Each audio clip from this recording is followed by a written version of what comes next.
Je suis passé en 6 mois de 0 € par les réseaux et avec mon seul revenu en tant que kiné à maintenant, les réseaux me rapportent entre 1200 et 1400 € par mois réguliers, donc en pleine expansion aussi. Je sais même plus en combien de temps, mais en l'espace de 10 jours, je me suis dit, mais c'est hallucinant comment ça augmente, comment ça part dans tous les sens, les messages, les vues, les abonnements, etc.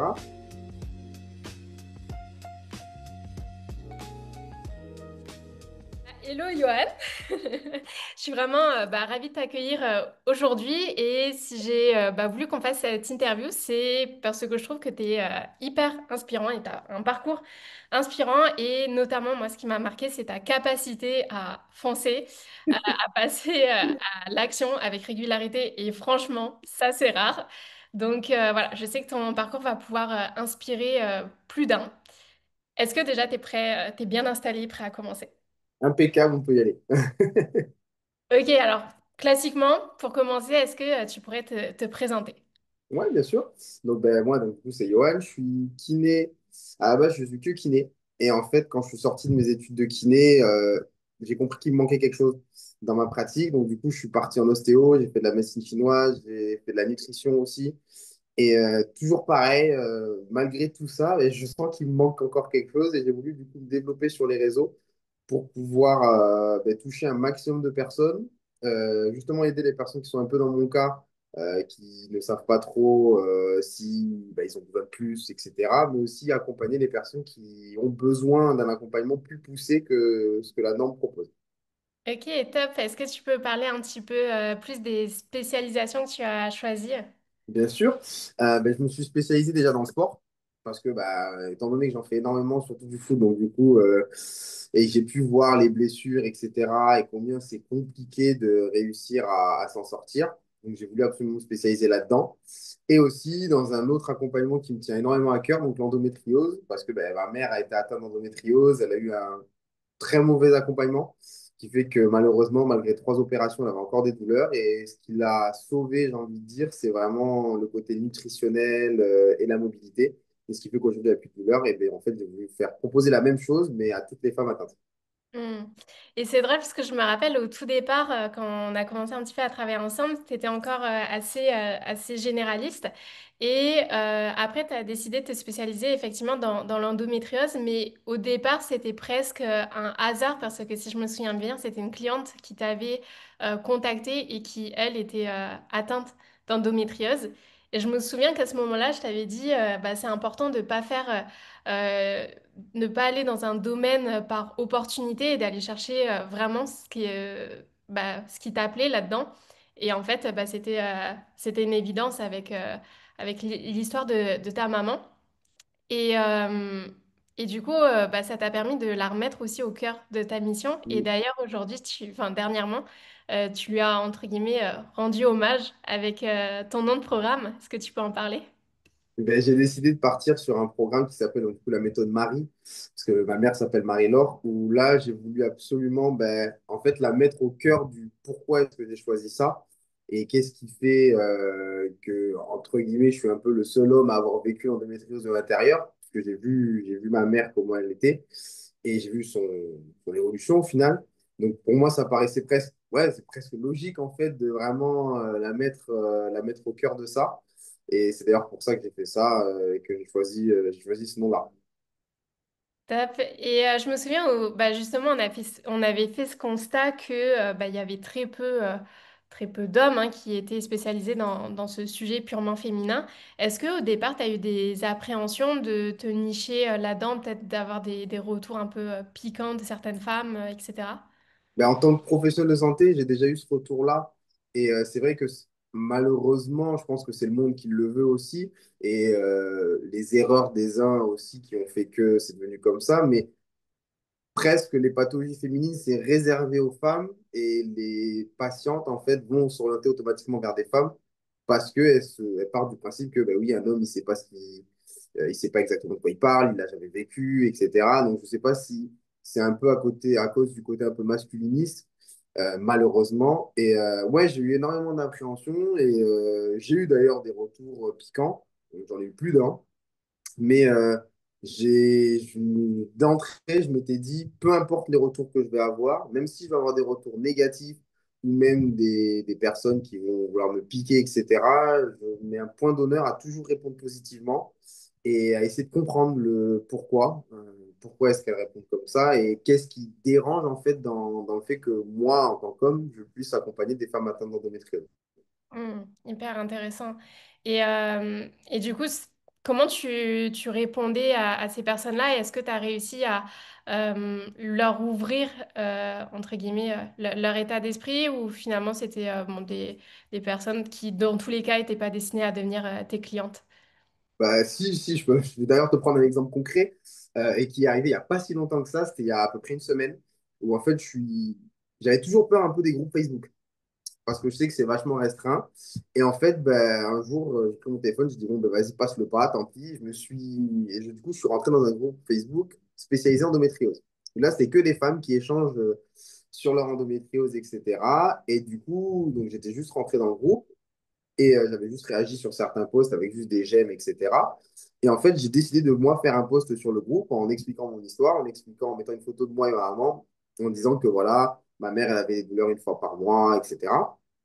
Et tout le monde a bien réagi, sauf une qui a mis en commentaire que, en gros, c'était du grand n'importe quoi. Est-ce que vous avez déjà vu une femme souffrant d'endométriose souffrir qu'une fois par mois? Et qu'est-ce qu'un homme vient faire sur ce groupe où on étale notre intimité? Enfin, un message assez fort. Et donc j'ai pris le temps de le lire. J'ai pas répondu tout de suite. J'ai pris le temps de réfléchir à ma réponse, etc. Et puis au final, j'ai répondu en disant que je comprenais complètement son intervention et que je la remercie justement de ce commentaire-là.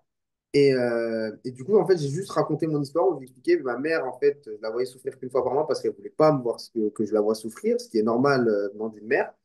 Et moi, je ne veux absolument pas gêner sur le groupe. Si d'ailleurs ma présence gêne, bah, je m'en vais, il n'y a aucun problème. Mais au contraire, je vais essayer d'accompagner au maximum parce que je pense que j'ai des solutions qui ne sont pas faites normalement et qui peuvent justement aider. Et bien, j'étais surpris parce que la personne m'a recontacté, donc a répondu à mon commentaire en disant qu'elle était désolée et qu'il ne fallait pas que je le prenne pour moi parce que en fait, c'est juste qu'il y a beaucoup d'hommes qui viennent là-dedans en disant c'est une opportunité et je vais me faire de l'argent. Et du coup, elle m'a contacté par message, etc. Et donc, du coup, on a longuement échangé. Et au final, non, ça n'a pas débouché sur un accompagnement, mais elle m'a posé quand même énormément de questions. C'est là qu'on voit aussi la puissance de bah, quand on fait quelque chose avec le cœur et qu'il y a une raison, effectivement, bah, ça change la donne. Et donc toi, tu as eu très rapidement tes premières clientes, on en reviendra après dessus. Avec le recul, est-ce que du coup, être un homme dans cette spécialisation, c'est un peu une force parce que ça te permet aussi de te différencier ou ça te pénalise encore un petit peu selon toi? Bah, alors, je pense qu'au début, ça m'a pénalisé. Et maintenant, non, parce qu'en fait, je pense que c'est devenu vraiment une force. Parce que quand je vois les retours que j'ai, etc., où je vois des femmes qui disent non, mais Johan m'a vraiment accompagné, m'a aidé, il a réussi à comprendre ma douleur et mes symptômes et me proposer une réelle solution. Ben, en fait, je me dis, voilà, c'est la preuve que, regardez, même si je suis un homme et que, entre guillemets, je ne connais pas la souffrance de l'endométriose, ben, j'ai des solutions qui marchent et surtout, je sais vous répondre et rester à l'écoute de vraiment vos souffrances. Hmm. Euh, Tu as eu tes premiers clients, donc là ça fait à peu près 6 mois que tu as commencé vraiment sur les réseaux. Quand on a commencé, tu n'avais même pas encore créé le compte endométriose, etc. Et en plus, bah, encore une fois, ton passage à l'action merveilleux qui fait que tu as créé ton compte à la fin de justement la séance, on avait déterminé ta niche. Est-ce que tu peux nous parler de comment tu as eu tes premiers clients et comment ça s'est très vite enchaîné? Alors, j'ai eu mes premiers clients parce que déjà, en parlant de mon histoire, je pense que ça a été le point déterminant. Et déjà, il y a eu la première personne qui m'avait demandé de l'accompagner en nutrition et qui m'a parlé de son endométriose. Et en fait, ça a fait un peu effet boule de neige. C'est-à-dire que quand elle, je l'ai accompagnée, qu'on a eu des résultats assez vite, elle a commencé à en parler du coup sur ses réseaux. J'ai eu d'autres personnes qui m'ont contacté, qui se sont posées des questions et qui m'ont dit, tiens, effectivement, ça a marché pour une personne, etc. J'ai pas eu peur, moi, de me mettre en avant et de carrément aller contacter les personnes alors sans forcément avoir l'envie de vendre quelque chose, juste en leur expliquant ce que je fais et en disant qu'effectivement, s'il y avait un besoin, ben, on pouvait juste déjà en discuter et voir si ce que je proposais pouvait correspondre. Et en fait, ça a fait effet boule de neige. Il y en a eu une, puis deux, puis quatre, puis cinq, puis 10. Et en fait, à chaque fois avec des très bons résultats, etc. Et en fait, ça a commencé à parler tout simplement. Et donc, du coup, c'est pour ça que maintenant, j'ai de plus en plus de personnes qui me contactent de façon à avoir un accompagnement. Hmm. Au tout départ, tu étais principalement sur Instagram et toi qui faisais beaucoup de vidéos, beaucoup de face cam, etc., on s'était dit que ce serait intéressant pour toi d'aller explorer TikTok juste comme ça. Et en fait, on s'attendait pas du tout à ce qui s'est passé. Ça, enfin, pour toi, ça a vraiment explosé. Est-ce que tu pourrais en parler de cette différence Insta-TikTok? Mais ce qui a été incroyable, c'est que moi, je ne connaissais absolument pas TikTok. J'en avais entendu parler, mais c'était pas du tout TikTok et c'était vraiment Insta. Et le changement, en fait, de passer sur TikTok, où, en fait, quand on en a discuté, je me suis dit, bon, ben, écoute, au pire, j'ai rien à perdre, hein. Au pire, ça marchera pas et puis c'est pas grave. Donc, j'ai dit, bon, on va le tenter. Et en fait, je sais même plus en combien de temps, mais en l'espace de 10 jours, je me suis dit, mais punaise, c'est hallucinant comment ça augmente, comment ça part et dans tous les sens, les messages, les vues, les abonnements, etc. Et ce qui fait qu'aujourd'hui, en seulement 6 mois, je suis déjà à 3000 abonnés sur TikTok, ce qui est énorme. Et en fait, j'ai énormément de réactions à chacune de mes vidéos. Et ça a été, en fait, ça, pareil, hein, ça a été assez hallucinant parce que je me suis dit, bon, ben, je me lance, on va le tenter. Et en fait, ça a été un pari gagnant. Et au-delà des vues, des abonnements, etc., ce qui est entre guillemets dingue parce qu'il y en a encore beaucoup qui doutent du fait qu'on peut attirer des clients par les contenus, c'est que toi, systématiquement, à presque chaque vidéo, tu avais des demandes d'informations pour tes accompagnements et tout. Et j'en ai encore à chaque fois que je fais une vidéo, j'ai au moins deux, trois personnes qui vont me poser des questions. Donc là où ça a été intéressant, c'est ça en fait, c'est que pourtant j'ai rien changé, parce que j'ai fait exactement les mêmes vidéos sur Insta que j'ai fait sur TikTok, mais ben, bizarrement sur TikTok ça a explosé, alors que sur Insta c'est resté à peu près stable. Et justement, tu me disais juste avant l'enregistrement, à l'inverse, donc tu as un deuxième compte qui est spécialisé pour les footballeurs sur la partie sportif. Et là, c'est tout l'inverse. C'est Instagram et TikTok, ça marche absolument pas alors que tu appliques les mêmes choses. Exactement. Donc, je pense que c'est plus sur le fait qu'il y a vraiment deux types de personnes, je dirais. Ben, peut-être que effectivement tout ce qui est pathologie féminine, c'est beaucoup plus facile d'aller sur TikTok parce que peut-être qu'il y a plus de contenu et plus d'ouverture. Et bizarrement, sur le sport, et en tout cas sur le foot, ben, c'est complètement l'inverse. J'ai beaucoup plus de personnes sur Insta que sur TikTok. Alors, est-ce que c'est comment les logiciels sont faits, etc., qui font que les gens apprécient plus une thématique qu'une autre? Mais en tout cas, ouais, c'est vrai que le sport, bah, alors, sur TikTok, rien du tout, mais sur Insta, par contre, ça marche vraiment bien. Comme quoi, c'est là où c'est important de tester et pas de partir avec des a priori. Parce qu'en plus, beaucoup pensent que TikTok, c'est une audience relativement jeune et donc il va pas y avoir de conversion et toi, tu peux vraiment attester du contraire pour le coup. Complètement, complètement. Ça a été même assez fulgurant. Quelles ont été vraiment les grandes actions concrètes que tu as mises en place là durant ces 6 mois pour aujourd'hui que ton business il tourne aussi systématiquement comme ça? Alors, j'en ai mis quand même quelques-unes en place. La première action la plus concrète, ça a été de vraiment passer à l'action. Pas avoir peur du regard des autres, pas avoir peur de se dire, bon, ben, je le tente et malheureusement, si ça marche pas, tant pis, et si ça marche, tant mieux. Je suis vraiment passé sur ça. Et le fait de me dire ça et d'avoir mis cet objectif-là en tête, ben, j'ai pu tout faire, sans appréhension et sans peur. Et je pense que c'est ça qui m'a poussé à passer à l'action en direct. C'est vraiment le fait de me dire, bon, ben, ça marche, tant mieux, ça marche pas, tant pis. Est-ce que du coup, toi, tu étais vraiment dans cette analyse des stats pour réajuster, etc. ou ça t'a challengé? Est-ce que des fois, ça t'a démotivé de ne pas avoir les résultats escomptés par rapport à toute l'énergie que tu y as mise? Alors, au tout début, honnêtement, je ne regardais pas du tout. Parce que je trouvais que ça me prenait du temps, je trouvais ça compliqué. Et genre, honnêtement, au début, j'en voyais pas l'intérêt de vraiment analyser ça. Puis, en fait, au fur et à mesure, je me suis rendu compte qu'effectivement, à Bethel, il y avait ce contenu-là qui marchait plus que celui-là. Et du coup, je me suis moi-même posé la question, en fait, du pourquoi est-ce que celui-là a plus marché que l'autre. Donc là, j'ai commencé à regarder les statistiques, etc. Et en fait, je me suis rendu compte que c'est super important d'avoir vraiment ce côté de, ah, ben ça a marché. Ah, les gens sont restés tant de temps sur ce poste. Celui-là, il n'a pas marché. Les gens, en fait, ils sont juste passés dessus.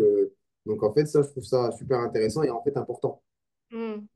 Et qu'est-ce qui a pour toi le plus changé dans ta manière de communiquer, de connecter aussi entre bah, au tout début, il y a 6 mois et maintenant?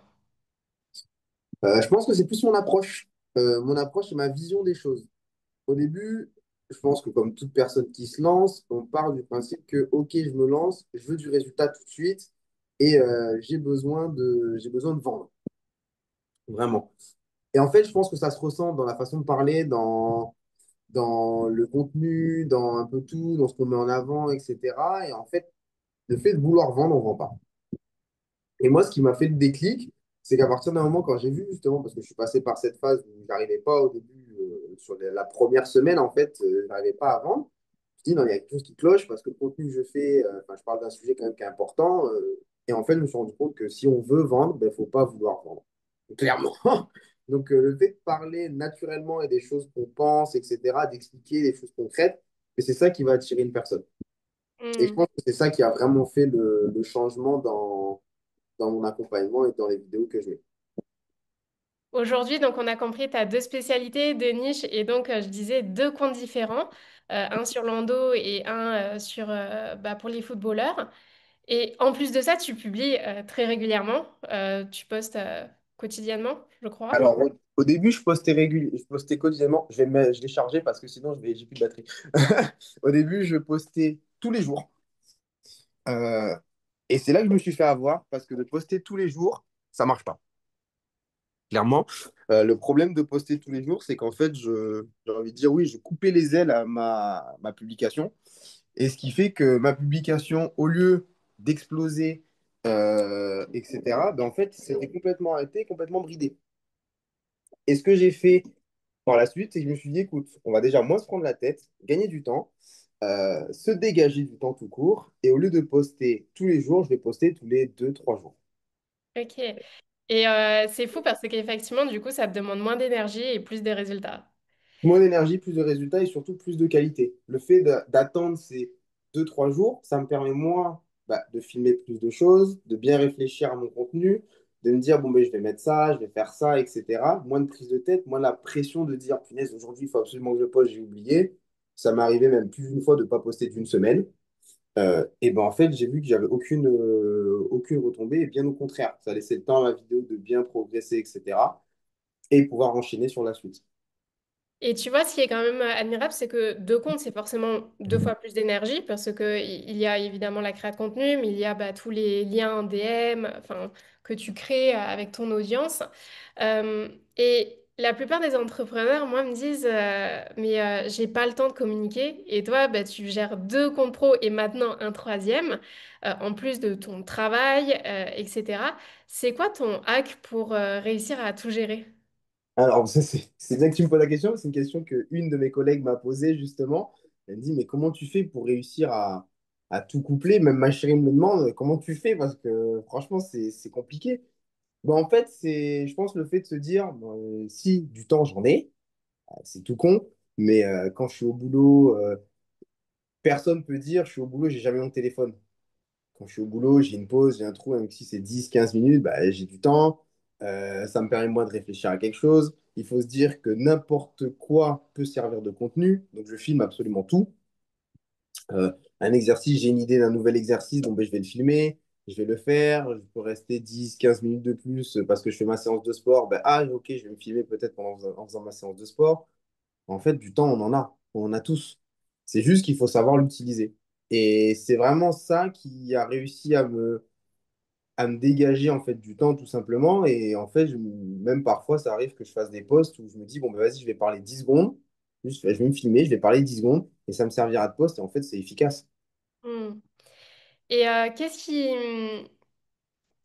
sont vraiment les résultats concrètement que tu as eus euh, grâce aux réseaux sociaux? En termes de chiffre d'affaires, En termes de chiffre d'affaires, en termes de d'énergie, de tout ce que tu veux parler. alors, on va parler d'abord financier, parce que ça, je pense que c'est le côté qui intéresse, entre guillemets, le plus au début.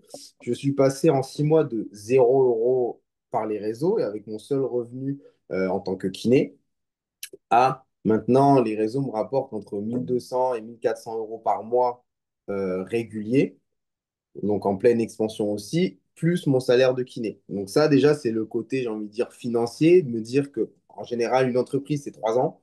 Là, en 6 mois, j'ai commencé déjà à développer quelque chose. Donc ça, c'est le côté intéressant. Et ça m'a rapporté aussi en notoriété. Aujourd'hui, j'ai des patients qui viennent au cabinet parce qu'ils m'ont vu sur les réseaux, parce qu'ils ont vu comment je parlais, parce qu'ils ont vu les résultats sur une autre personne, sur un ami, etc. Et c'est vraiment ça qui change, c'est ce côté aussi notoriété que, pas forcément le fait d'être connu, mais le fait que les gens disent, ah, ben lui, il a une méthode qui est différente des autres, et je vais vers son programme, pas parce que son programme est intéressant, mais parce que c'est lui. Mm. Et je pense que ça, ce qui a aussi profondément fait la différence, c'est que dès le départ, je me souviens quand on regardait un petit peu au niveau de ta vision, ton ambition, dès le départ, tu m'as dit, je veux devenir une référence dans ce domaine, etc. Et ce qui fait qu'aujourd'hui, bah, ça se répercute effectivement bah, sur tes programmes en ligne, mais c'est fou que tu aies aussi des répercussions sur ton cabinet alors que tu n'en parles pas spécifiquement, enfin, t'en parles pas vraiment sur tes contenus. Complètement, complètement. Quelle est pour toi ta plus grande réussite là sur ces 6 mois? Je dirais ma prise de confiance. Parce que au tout départ, déjà, me montrer sur les réseaux, c'était compliqué parce que j'avais peur du regard des autres, du regard des personnes qui me connaissent, tout simplement. J'avais peur de la critique parce qu'il y a toujours ce côté, entre guillemets, influenceur qui est vachement dégradé en général. Donc, c'était vraiment ce côté-là. J'avais peur d'avoir un impact sur ma vie en général. Et du coup, j'avais peur de le faire surtout pour ça. Donc, déjà, j'ai pris confiance là-dessus.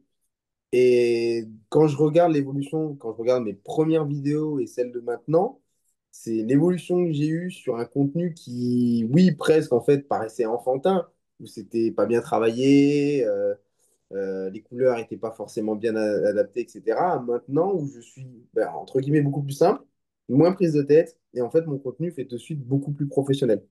Hmm. Aujourd'hui, est-ce que on peut dire que tu kiffes pleinement ta communication? Ah oui, complètement. Moi, j'adore, personnellement, j'adore regarder mon compte. Enfin, mes 3 comptes, du coup, j'adore les regarder. Qu'est-ce que tu as appris le plus durant ce processus, durant ces 6 mois? Qu'il faut pas avoir peur de tenter des choses. Que la pire chose qui pourrait nous arriver quand on tente quelque chose, ben, c'est de réussir.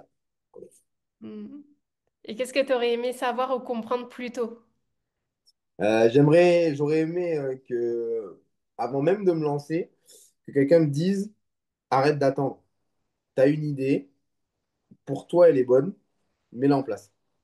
N'attends pas que quelqu'un te dise, oui, c'est bien, il faut. Non, si pour toi, c'est bon, fais-le. Ok, génial. Et donc là, bon, on comprend que tu es sur une ascension fulgurante, comme je disais. Quelles sont les prochaines étapes pour toi? Les prochaines étapes, ben, déjà, c'est de développer vraiment mon côté formation, qui va être, je pense, un point très important. De continuer quand même toujours sur cette lancée-là et vraiment de réussir à, je veux dire, stabiliser complètement mon offre, enfin mes offres du coup, et stabiliser complètement mes accompagnements. L'objectif, c'est vraiment que sur le long terme, en fait, je puisse avoir une offre qui, entre guillemets, tombe toute seule et que je sois plus obligé de faire la promotion, mais tout en gardant une grande qualité dans mes accompagnements et du coup dans les formations que je vais proposer. Et si on se projette dans 5 ans, Ouais. comment tu imagines le Johan dans 5 ans?